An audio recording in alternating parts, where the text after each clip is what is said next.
apa kabar pemirsa yang ada di rumah? Senang sekali ketemu lagi bersama saya Susma Hendra di program Narasi Sehat, Narasi Kesehatan. Nah, episode kali ini kita mampir lagi ke Museum Batik Kota Pekalongan, di mana di samping Aziz sekarang sudah ada mahasiswa yang lagi magang ataupun intern di sini. Kita kenalan terlebih dahulu. Halo Kak, dengan Kak siapa? Aisyah. Kak Aisyah. Iya. Kak Aisyah kalau boleh tahu dari mana berarti? Dari Unikal. Dari Unikal. Iya. Jurusan? Jurusannya Pendidikan Bahasa Inggris. Pendidikan Bahasa Inggris, lagi magang di Museum Batik Iya. Kota Pekalongan. Ya, korelasinya apa nih sama bahasa Inggris nih Kak? Karena kan di Museum Batik tuh sekarang kita banyak dikunjungi turis nih. Nah, aku sama teman-teman aku tuh ada 6 orang dari bahasa Inggris juga. Kita di sini sebagai translator sama tour guide. Oke, luar biasa. Ya sudah kita tebak ya pemirsa ya, karena memang Museum Batik ini banyak dikunjungi sama turis-turis mancanegara gitu ya. Oke, tapi Aziz lagi ngebahas tentang bukan turis mancanegara ya, tapi hipertensi pada usia produktif gitu. Kayaknya kalau kamu usianya berapa kalau boleh tahu? Aku masih 21. 21, produktif ya berarti ya? Iya. Kak Aziz 23, berarti kita sama-sama usia-usia produktif gitu kan ya. Nah, menurut kamu nih, hipertensi itu bahaya nggak sih? Iyalah, pastilah. Pasti ya, karena kenapa alasannya? Karena kan nanti bakal mengganggu aktivitas kita juga, gitu ya, karena itu kita kan juga masih usia segini kan masih produktifnya. Berarti kan kalau kita berbicara tentang hipertensi, ternyata hipertensi itu sangat berbahaya. Kemudian juga kenapa bahayanya? Karena mengganggu aktivitas kita. Nah, menurut kamu ya, kalau kita berbicara tentang hipertensi, gejala apa saja sih yang menyebabkan kita itu hipertensi biasanya? Gejalanya apa? Gejalanya. Kalau sakit kepala, terus lagi ya mungkin yang banyak itu sakit kepala. Seringnya sakit kepala ya, pusing gitu ya. Tapi kamu penasaran nggak sih penjelasan dari ahlinya gitu kan ya, perihal dari gejala, kemudian juga apa saja sih yang menyebabkan secara detail gitu ya, sehingga kita selaku usia produktif terkena hipertensi. Penasaran ya? Kita buka, kita lihat kamera di situ, nanti kita tunjuk secara bersama, kita bilang check it out, oke? 3, 2, 1, check it out.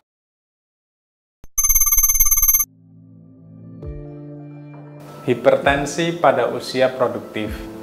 Hipertensi adalah suatu kondisi di mana tekanan darah pada sistol itu lebih dari atau sama dengan 140 dan pada diastolnya lebih dari atau sama dengan 90. Sistol adalah ketika jantung melakukan atau terjadi yang namanya kontraksi, memompa darah dari jantung ke seluruh tubuh. Adapun diastol merupakan suatu kondisi relaksasi dari jantung, darah yang ada di jantung, yang ada di seluruh tubuh masuk lagi ke jantung. Kemudian usia produktif. Pada program penyakit tidak menular, rentan dari usia produktif adalah 15 sampai 59 tahun. Artinya pada usia tersebut kita yang seharusnya bisa produktif, tetapi kita sudah terkena penyakit hipertensi. Di waktu yang dulu, kebanyakan hipertensi itu terkena pada usia-usia lansia di atas 60. Tetapi fenomena saat ini banyak terjadi hipertensi pada usia-usia muda atau usia produktif. Yang seharusnya kita masih sehat, karena pola makan dan lain sebagainya, kita terjadi penyakit hipertensi itu.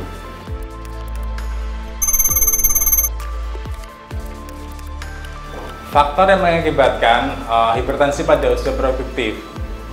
Faktor ada beberapa yang bisa menjadikan orang yang masih usia produktif tapi terkena hipertensi. Yang pertama mungkin dari keturunan keluarganya, bapak, ibu, ataupun saudaranya yang terkena hipertensi itu mampu menjadi faktor untuk dia terkena hipertensi. Tetapi faktor lain yang banyak adalah dari perilaku orang yang berusia produktif tersebut. Yang pertama bisa dari pola makannya. Kita yang makan sembarangan, makan garam yang banyak, kemudian lemak-lemakan yang tinggi, itu dapat meningkatkan hipertensi. Kemudian dari yang pola makan juga pola olahraga. Generasi sekarang usia-usia muda jarang sekali untuk mau berolahraga. Padahal dengan kita berolahraga minimal 30 menit jalan kaki saja itu bisa mengurangi atau menurunkan resiko terjadinya hipertensi. Kemudian faktor dari pola tidurnya. Orang-orang usia muda sekarang terkadang banyak yang bergadang. Harusnya 7-9 jam dia tidur dalam satu hari, dia hanya tidur 5 atau kurang dari 5. Karena tidurnya kurang, maka kerja jantungnya semakin meningkat pada malam hari, yang seharusnya istirahat itu bisa mengakibatkan hipertensi. Kemudian dari asap rokok, usia-usia muda terutama laki-laki itu kebanyakan merokok. Dari rokok itu bisa merusak atau meracuni pembuluh darah yang ada di tubuh. Semakin asap rokok itu semakin banyak yang dihabiskan dalam satu harinya, itu sangat berisiko terjadinya hipertensi.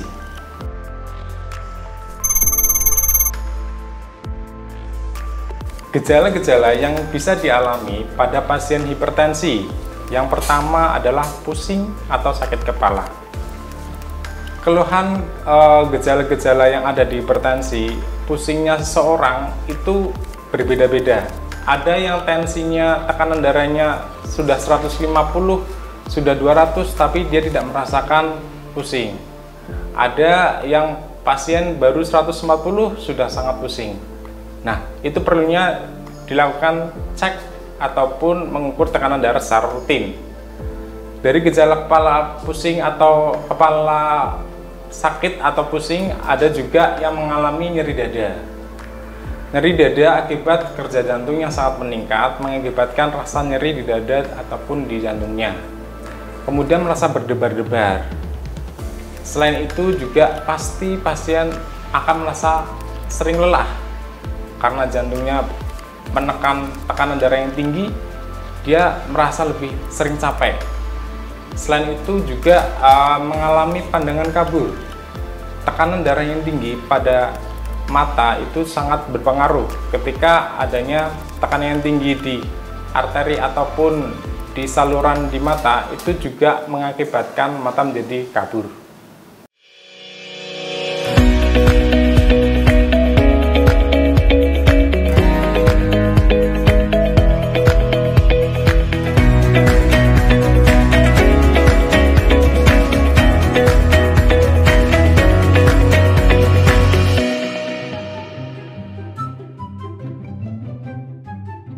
Oke, buat pemirsa yang ada di rumah sembari promo Museum Batik nih, kalau mamanya buat pemirsa mau berkunjung di Museum Batik, HTM-nya sangat terjangkau, sangat edukatif. Kemudian juga di sini ada tempat nyantai-nyantainya nih pemirsa ya. Kita bisa sambil mampir ke kantin, makan pop mie, terusan minum dan juga menikmati bau apa ya malam seperti itu. Namun kita balik lagi tentunya masih di program Narasi Sehat. Nah, di samping Asis sekarang sudah ada salah satu pengurus pegawai di Museum Batik Pekalongan. Kita kenalan terlebih dahulu. Assalamualaikum Bapak, dengan Bapak siapa? Waalaikumsalam warahmatullahi wabarakatuh. Dengan Bapak Ananto Pratiknya. Pak Ananto. Pak Ananto berarti di sini selaku apa Pak, kalau boleh tahu Pak? Jual tiket. Penjual tiket, luar biasa Pak Ananto. Kalau kita berbicara tentang hipertensi gitu ya yang sedang kita obrolkan, menurut Pak Ananto sendiri ini apa ya? Kalau umpamanya hipertensi itu berbahaya nggak sih Pak? Sangat berbahaya sekali. Sangat berbahaya ya. Karena alasannya apa Pak? Ya, karena kelebihan berat badan dan kelebihan dan cara makan yang tidak sehat. Tapi Bapak penasaran nggak sih Pak penjelasan dari ahli kita tentang bagaimana sih kita mengatasi hipertensi ketika kita sudah terkena? Penasaran? Ya, penasaran. Penasaran. Kalau penasaran kita lihat ke kamera Sydney, kemudian kita bilang check it out secara bersama. Oke?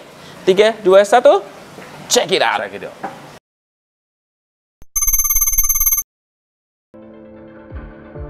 Ketika kita sudah terkena hipertensi pada usia muda terutama, yang harus kita lakukan adalah beberapa hal. Yang pertama terkait dengan pola makan.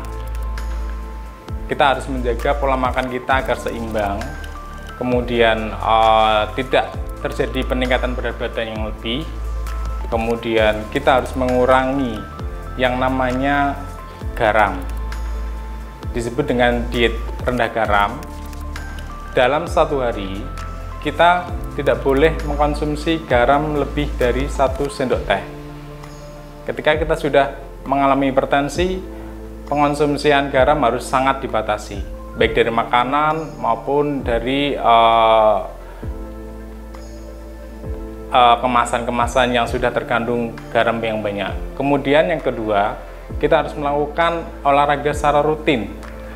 Olahraganya tidak harus berat, dalam arti kita bisa jalan kaki dalam satu hari itu 30 menit, itu dilakukan dalam satu minggu 3-5 kali. Kalau kita bisa melakukan itu, insya Allah tekanan darah akan turun. Kemudian kita harus menjaga pola tidur kita. Pola tidur kita minimal 7-9 jam. Jangan sampai kurang dari 5. Ketika kita sudah mengalami hipertensi, pola tidur harus sangat dijaga. Yang tadinya bergadang harus dikurangi bergadangnya. Kemudian, selain dari pola tidurnya, kita harus juga merelekskan tubuh kita untuk mengurangi stres. Kita harus mengelola stresnya. Semua sudah dilakukan dari pengobatan dan lain sebagainya, tetapi kalau kita mempunyai banyak pikiran, kita pasti akan mengalami stres dan dampaknya pasti meningkatkan tekanan darah. Selain dari hal tersebut, yang tidak kalah pentingnya adalah kita harus melakukan cek rutin dan pengobatan secara rutin. Ketika kita sudah mengalami hipertensi, minimal 1 bulan kita harus melakukan pengukuran darah. Dan kita harus minum obat secara teratur. Apabila emang dengan pengobatan kita baru bisa mengalami normal tekanan darahnya. Kemudian di dalam program PTM ada yang disebut dengan patuh. P, periksa secara rutin dan kontrol rutin mengikuti anjuran dokter. Kemudian A, atasi penyakit hipertensi dengan pengobatan secara teratur. Kemudian T, tetapkan gizi yang seimbang. Kemudian kemudian untuk A, atasi penyakit dengan perobatan yang teratur. Kemudian H, hindari merokok, hindari alkohol dan zat-zat karsiogenik. Karena kalau kita sudah terkena penyakit hipertensi, resikonya akan lebih besar terkena penyakit yang lainnya.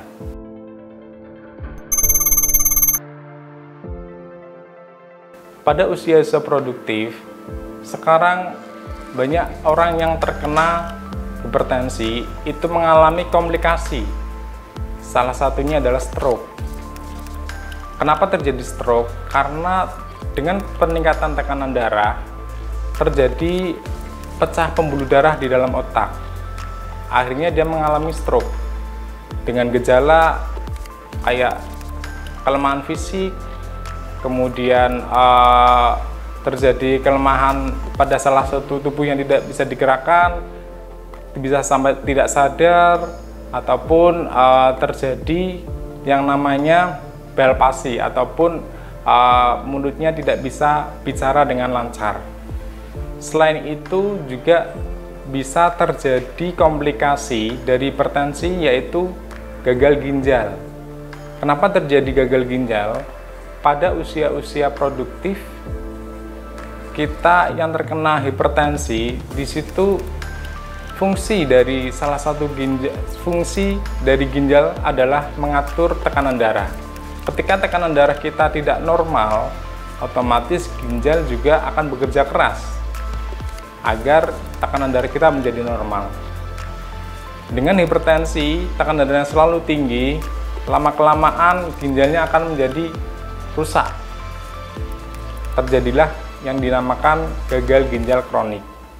Yang lebih parahnya lagi, ketika sudah terjadi gagal ginjal kronik, pasien harus melakukan cuci darah seumur hidupnya.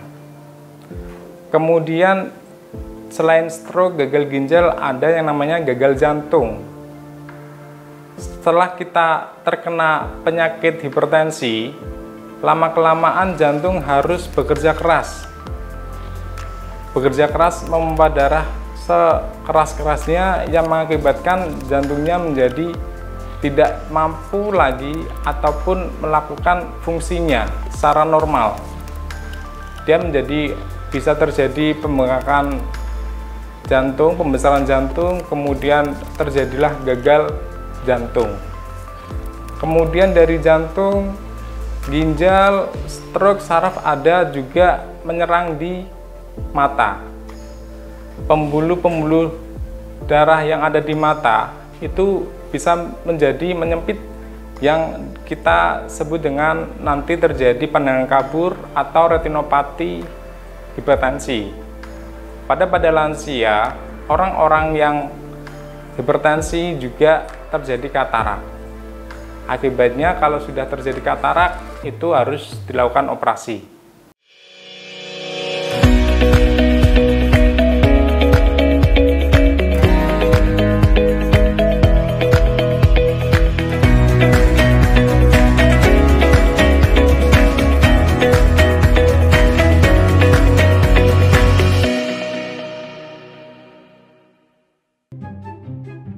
Oke, pemirsa yang ada di rumah masih di Museum Batik Pekalongan. Nah, kalau tadi sudah sama pegawainya, sekarang Aziz kembali lagi bersama dengan teman-teman intern yang berada di Museum Batik Pekalongan. Kita kenalan terlebih dahulu dengan kakak siapa nih? Dengan kakak Diva Amini. Diva Amini, ini berarti penyanyi ya? Biasa nyanyi juga sih. Biasa nyanyi juga, luar biasa. Oke, Kak Diva, berarti ini sama ya kayak temannya tadi dari Unikal juga jurusan sastra bahasa Inggris. Mungkin bisa disapa pemirsa yang ada di rumah dengan menggunakan speaking in English? Hello everyone, my name is Diva Amini Haryana. You can call me Diva. Yes, of course, and exactly. Udah gue bisanya gitu doang gitu kan. Tapi itu bener, it's okay ya. Not bad lah ya. Oke, Kak Diva, kita lagi ngebahas tentang bahaya hipertensi terhadap usia produktif. Kak Diva ini kan usianya 21 ya? Masih 20. Oh, masih 20. Selisih 1 tahun ya. Ini kan usia-usia produktif ya Kak Diva ya. Menurut Kak Diva, hipertensi itu bahaya nggak? Bahaya dong, kalau diterusin bisa jadi akut juga. Akut ya, bahkan bisa komplikasi gitu kan ya dengan penyakit-penyakit yang lainnya. Tapi kalau memang kita berbicara tentang hipertensi nih, nah Kak, kita sebagai generasi muda ataupun usia produktif otomatis lebih baik mencegah dong daripada kita mengobati gitu kan terkena. Nah, menurut Kak Diva sendiri ini bagaimana kita caranya untuk mencegah agar kita tidak terkena hipertensi di usia produktif? Ya, tentu saja dari pola makan, menghindari rokok, dan juga pola tidurnya ya, jangan lupa jangan terlalu begadang, dan juga cek rutin kesehatan ya, mungkin ya. Aware. Tapi kalau mamanya kan tadi kan salah satu untuk kita mencegah agar kita tidak terkena hipertensi di usia produktif adalah mencegah merokok gitu kan ya. Tapi kan kalau mamanya kita di sekeliling kita ngerokok nih, tapi di sekeliling kita juga ngerokok, kita jadi pasif. Menurut kakak untuk menegur orang yang merokok-rokok di sembarangan gimana caranya? Mungkin cukup memberikan guyur air. Bukan guyur sih, lebih ke diberikan tempat yang ini khusus rokok atau tidaknya. Jika masih bandel, dapat banyak arahnya seperti itu ya, kita mungkin bisa menyingkir dulu. Menyingkir, kita yang mengalah berarti ya untuk kesehatan kita. Satu lagi, daripada kita nanti terkena gitu ya Kak ya, terkena dampaknya maksudnya pemirsa. Nah, satu lagi, menurut Kak Diva, ada nggak sih bahan-bahan tradisional yang untuk bisa mengobati seseorang yang sudah terkena ataupun didiagnosa kena hipertensi? Itu bisa pakai daun seledri, bawang putih, basil ya. Itu caranya gimana? Caranya dimakan mentah gitu ya Kak ya? Bisa ya. Kalau umpamanya mau, kalau umpamanya nggak mau ya nanti bisa diolah gitu ya. Tapi Kak Diva penasaran nggak sih penjelasan dari ahli kita, narasumber kita, bagaimana caranya untuk mengolah gitu kan bahan-bahan tradisional untuk mengobati seseorang yang terkena hipertensi ini. Penasaran? Ya, penasaran. Kalau penasaran kita lihat ke kamera situ, kemudian nanti kita nunjuk bersama, kita bilang check it out. Oke? 3, 2, 1, check it out.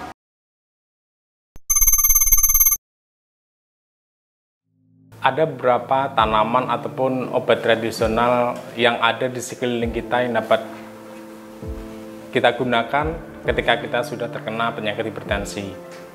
Jadi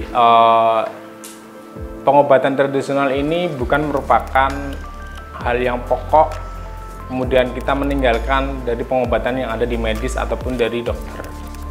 Ini hanya membantu ketika tekanan darah kita hipertensi tetapi tinggi tetapi masih terkontrol, ataupun ketika kita minum obat-obatan hipertensi tidak terjadi penurunan.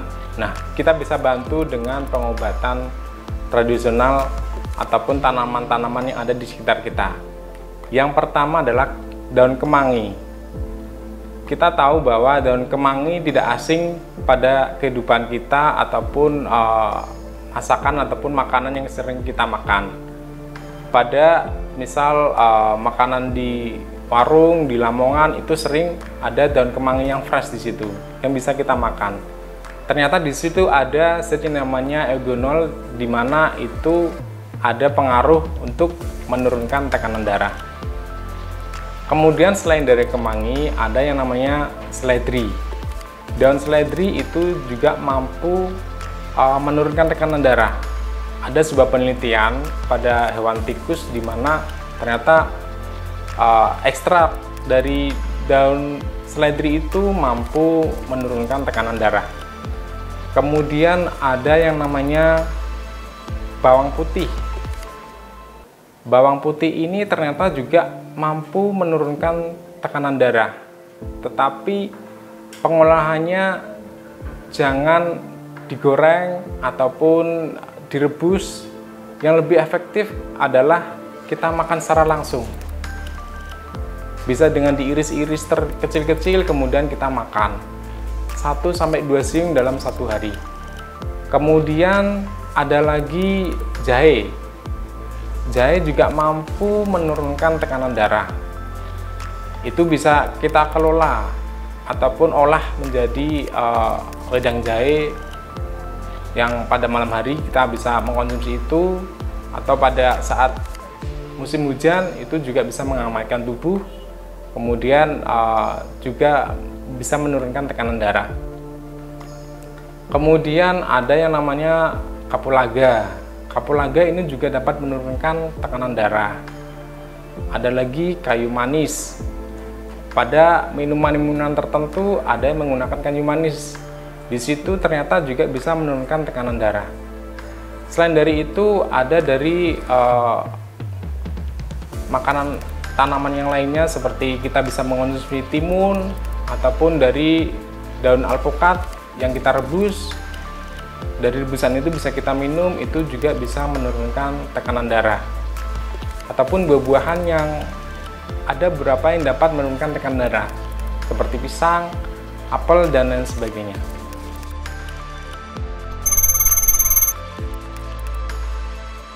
Pertolongan pertama pada pasien-pasien hipertensi yang mengalami komplikasi saat di rumah. Semisal kita punya saudara ataupun orang tua yang mengalami hipertensi, tekanan darahnya yang sangat tinggi, tiba-tiba jatuh. Yang utama ketika kita punya penyakit hipertensi ataupun saudara ataupun keluarga, orang tua, kita harus mempunyai alat tensi mandiri. Dalam arti ketika terjadi sesuatu pada diri kita ataupun keluarga yang mengalami hipertensi, kita bisa melakukan pengukuran tekanan darah. Andaikan ada kejadian keluarga kita mengalami tekanan darah sampai 200, tekanan darah sistolnya 200, diastolnya per 100. Apa yang harus kita lakukan? Yang pertama harus kita tensi di rumah. Kemudian apabila sadar, orang-orang yang punya hipertensi biasanya sudah mempunyai obat di rumah. Kita bisa minumkan untuk pertolongan pertama. Kemudian apabila terjadi gejala yang berat, misalnya kelemahan fisik ataupun tidak sadar, kita harus segera membawa ke rumah sakit atau layanan kesehatan yang 24 jam. Pada pasien-pasien seperti itu, harus segera mungkin kita bawa ke layanan kesehatan. IGD 24 jam. Ada di rumah sakit, ada di puskesmas juga, ada beberapa puskesmas yang ada fasilitas IGD 24 jam. Ketika mengalami tidak sadar, kita harus langsung rujuk ke rumah sakit agar di rumah sakit bisa ditangani dengan segera. Ada beberapa kasus pasien yang mengalami hipertensi, kemudian tiba-tiba jatuh, kemudian diukur tensinya itu sampai 200/100. Ada yang sigap langsung dibawa ke rumah sakit, ada beberapa orang awam yang oh enggak apa-apa, kita cukup di rumah saja. Padahal itu sangat membahayakan. Ketika sudah terjadi hipertensi ataupun pembuluh darah pecah di dalam otak pasien yang namanya stroke, itu bisa kemana-mana. Apabila tidak ditangani dengan segera, tidak dimasukkan obat secara cepat, itu bisa fatal sampai terjadi kematian.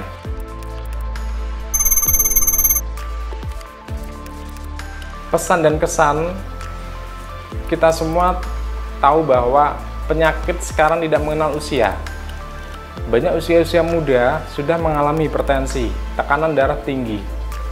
Itu karena kita sendiri yang tidak mau menjalankan hidup sehat. Kita harus merubah kehidupan kita dengan lebih sehat lagi. Jajan sembarangan, kemudian makanan-makanan yang tidak sehat segera kita hindari atau minimal kita kurangi.